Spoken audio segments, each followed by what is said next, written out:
We were sad that we lost a student last year that chose to end his life, and it took us all by surprise.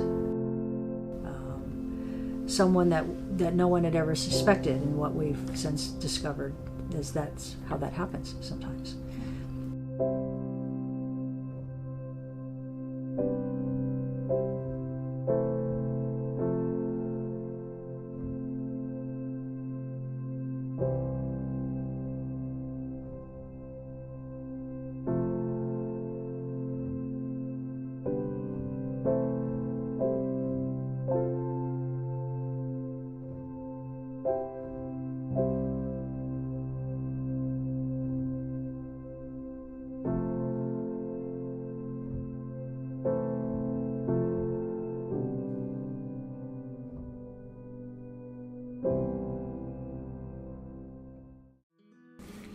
Well, we started off with very little knowledge, actually, knowing what that would mean for our district. And so we really focused on the communication piece and bringing in awareness to what it even means to talk about suicide prevention. Proactive attention to it means it's language that's used, it's a common understanding, and it's a realization that each employee of Silver Falls School District has a responsibility to recognize some of those risk factors that are involved with suicide.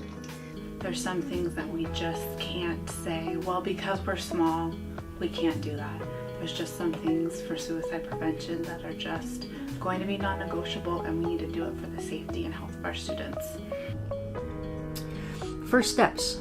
What first steps would I recommend to other school districts with respect to suicide prevention? Step number one is to find out what your resources are, what's available to you.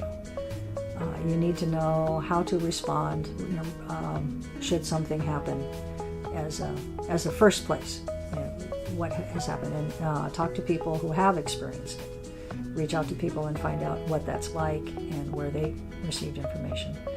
And the third thing is to do an assessment of your buildings. Talk to the counselors, have a meeting with the counselors.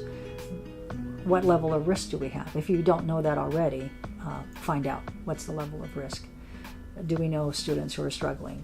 Have we had students who have attempted suicide? What kind of supports do we have available for them in school? If they're not present, how can we provide them? What can we do to provide more counseling? Are there resources from the county that we can tap? Are there resources at the ESD that can help support us?